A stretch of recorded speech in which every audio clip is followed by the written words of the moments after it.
we're gonna do a quick braid, girls. I'm here at Esther's and this is our second try at this. So we're gonna talk about the pros and cons of building your own home. And Esther's gonna start out because she is right in the middle of that adventure. Well, we are right in the middle of our building project, and some people will say that any building project is going to be twice as expensive and twice as long as you planned. And that certainly has been our experience. We haven't really increased the money going out because we are just careful about that. And Nick does a lot with reclaimed materials and things we've got here on the property.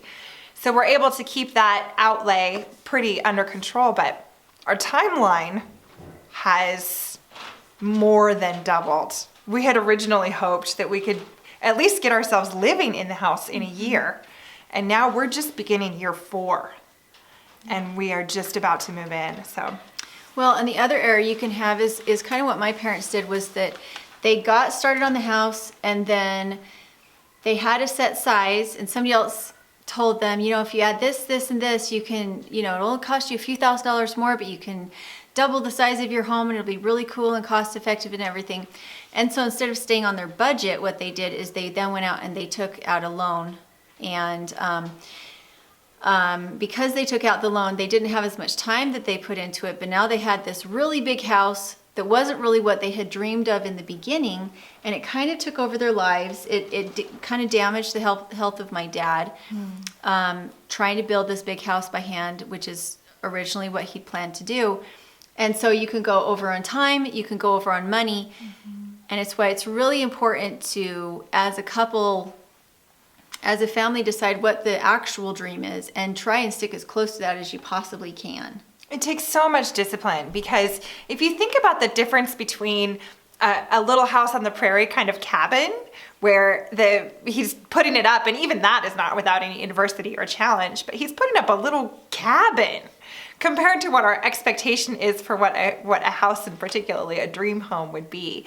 It takes a lot of discipline to find out where you are on that and actually stay there. Yeah. Lots of signals telling you bigger, fancier, more expensive, more colors, more. And you can end up just as trapped by your own dream as you were by someone else's idea of what your life should be. Yeah.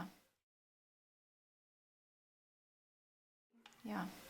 So we kind of wanted to talk about where you end up in the end as far as these little dreams. How is it that you kind of collect this dream and work through it enough that it's practical?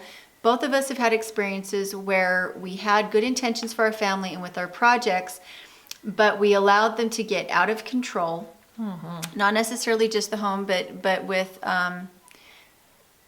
beliefs and your way of life, that you're going to take care of your family, you're going to be as self-reliant as you can.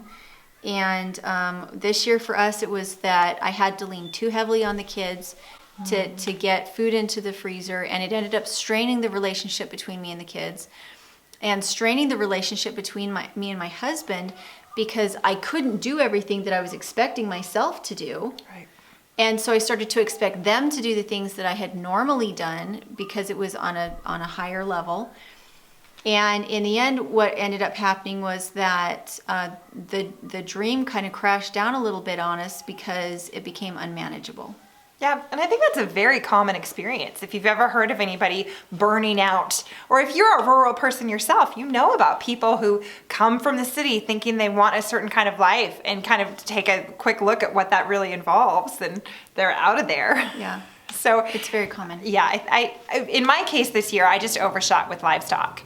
And that was, it's not a crazy idea to have animals that can support you. You just have to keep up with your own capacities, and you have to be very vigilant and honest and humble about your own capacities. And that can be hard to do. It's very hard to say to yourself, like a mother would say to a child, you know, you weren't ready for that, Esther. I don't really want to hear that, right? So that definitely is an experience that I've had, and I've also often seen. But it's not hopeless. It's not. It's where you come back together and you say, okay, what was the original dream? And why exactly are we thinking that this is part of the dream? And if it's too big and everybody already has too big of a load, then we'll eliminate something, and it's okay to eliminate things. Right, and the biggest the biggest advantage side I can say to building your own house is just the sense of personal satisfaction. Yeah. I actually had a commenter say very recently, you aren't going to have regrets because your regrets would be for the things that you aren't doing, and look at all the things you are doing. Mm-hmm. So Nick and I try to remind ourselves of that when we feel like we don't have enough skills, or we aren't patient enough, or we wish it was done 3 years ago, or it's taking longer than we wanted it to. We just think if we rush, if we don't take care of this, we're gonna lose the opportunity to look back and say we used our hands and our minds and our bodies to do something for our families that's going to be permanent, that's going to last. And in our last one, I thought this was really important that we include this, because what you said just reminded me.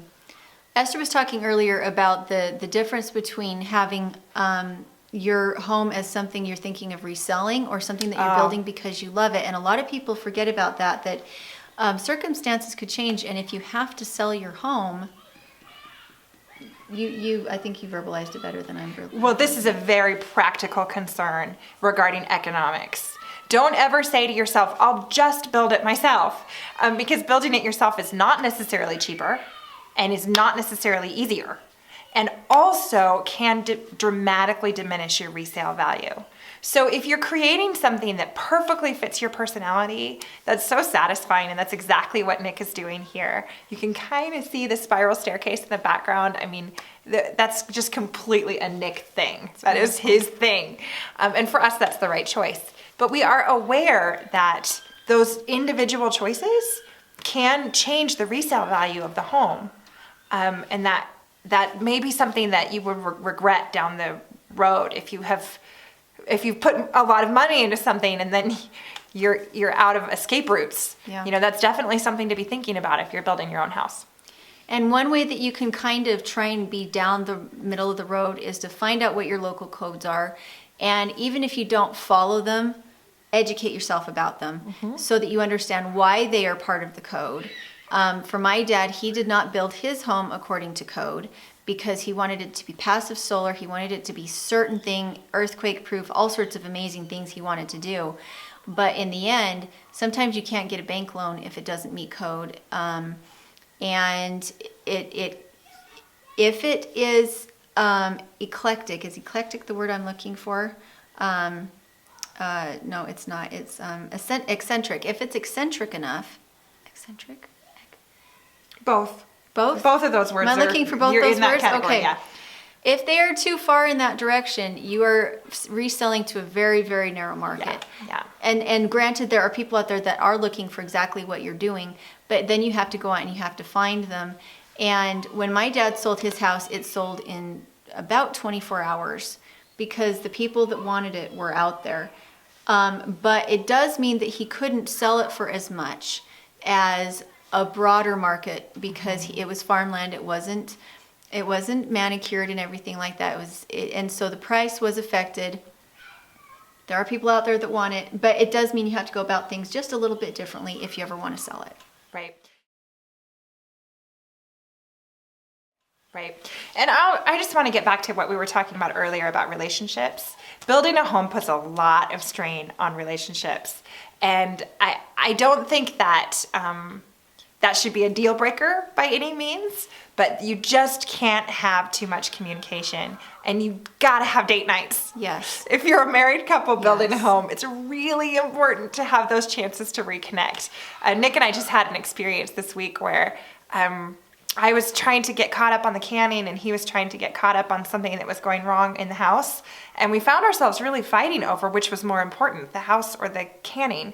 That's a really scary place to be because it introduces a kind of a lie that you're competitors as opposed to a team. So it's really important to reintroduce activities that help make you feel like a team again, because that's the whole point, is to come out and do something together, which is to both shelter the family and feed it. Yeah. Both really important things. And it's very common. When you're working with each other day in and day out and you spend more time together than people that maybe go off to different jobs, sometimes you can lose a little bit of that romance because you don't spend a lot of time apart. And so, yes, and because most people homestead because they want to spend more time with their family, and having that, what is our plan? What is our dream? Oh yeah, we're married. We should hang out sometime. Right? Like that was the whole point, Yeah, right? that's the whole point. It's And easy to forget, but it's a also huge easy to priority. remember if you make the time and room for it. yeah, to make it a routine and make it a priority is really, really important, because it is a lot of hard work, and it can become the only thing you ever think about is that finish line, and yet you have all this time along the way that you're wasting without each other if all you think is about the finish line. Right, and that's the retraining yourself for that longer timeline, realizing that things are going to take longer than you wanted.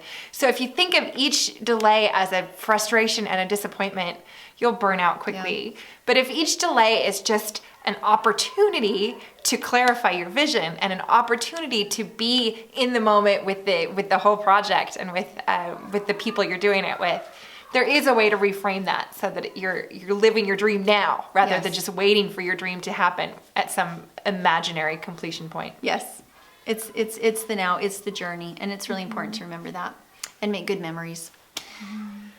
Well, I think that was perfect. Do we have anything else we want to? No, I'm so glad that Julianne came to visit me. It's been really so nice fun. to have a guest. Yeah, and it's so nice to have friends that think alike, and life is too short not to get together with people that you have things in common with, and kids to play with, and meals to share. It's such a valuable part of life. Again, stop thinking so much about the finish line. Make sure to take a moment to take a break and come see them. Right? The video about how hard it is to live in an RV, now that's going to be another video. Right? We'll get to that later. Right? Yeah, and it will come. And I was really excited to come and see Esther for one thing, because she also lives in a small space, and I wanted to also watch and see how her parenting works, because it's different when you're in a small space. You don't have those separate places to send. Everybody is very much on top of each other. It can get very intense at times. And I wanted to see how she did it, and I've been so impressed. So yes, that will be a fun video to come. So see ya. Okay. Oh, right. And I did want to show them your beautiful home, because on the videos, it actually looks a lot bigger on your videos than when you see it in person. I was Does really it? surprised. I thought it would be about 2 or 3 times the size, and maybe it's from the perspective of the down as opposed to the in. But especially like when they were putting the timber up and you had all the neighbors that came and helped, it looked enormous. And I look at it, I'm like, this is the perfect size. This is really the perfect size. And do you know what? I think it's designed really well. It is. I mean, I think we're putting the rocket mass heater right there. So that'll be the coziest spot right in the middle of the house. And then this is closed in, right? Because those are our loft rooms. And a big dining room table over by the windows there. So that'll be our school room and where we eat. And then the kitchen is not ideal. But the kitchen, it's going to be fine. I'm actually losing kitchen space because in my yurt I have outdoor space. Yeah. But I'm still going to can down there. This is just my winter kitchen. Where the table goes, correct? Yep. So this is table, Yep. and this is kitchen. I think this is the most fantastic floor plan I've seen for a little house, because it doesn't look like a little house. It looks substantial. Yeah, absolutely. And then this is your foyer. Yeah, so that's the living space, and we'll have a couch and bookshelves and maybe a piano. I hope a piano. And then back there is the bathroom. And we're going to do a big deck out to this Oh, front that'll door. be so pretty. Yeah. Well, and I'm so excited that you're doing the rocket mass heater. I've wanted to try one for so long, and I've watched all of Paul Wheaton's videos, and we were part of his last Kickstarter. Yeah, so were we. Were you? Yeah. So you got the Yeah. plans? Did you So see we've the got it all. TP with the last we haven't downloads? looked at it yet. But so the rocket mass heater is going to be a thing right here, and it's going to come out a little bit here, And then actually there's going to be a counter that comes out here too Mm-hmm. to finish out the kitchen. So kind of imagine a thing here. How I think it's exciting. perfect. And then, but it's not permanent because we still don't have a closed off bedroom, Right. which we survive without that just fine. But by the time, you know, we're a little bit grown up, that's going to happen at some point, right? When we Right. grow up, we're going to do a master bedroom off that end. So that will be your addition. Our addition will be a master bedroom through that door. Yeah. And we're also still working on our food storage space. We have a little food storage space and it's fine for right now, but we'd like more. Right. Because you're remote. It's nice just to not have to go into town for every little teeny thing. Even if you're not a prepper, it's just convenient to have a well-stocked pantry.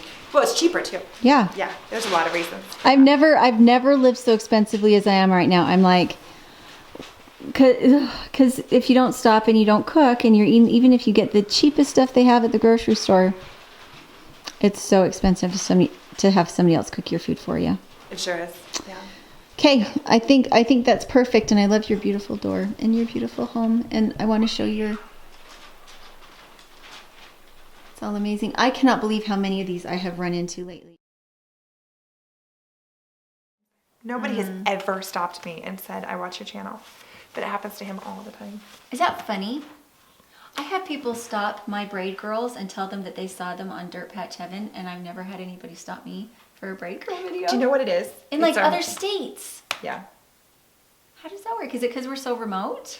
No, I think for me it's my makeup because I only really wear makeup for the shows. Oh, that would make a difference. I have had people that did not recognize me.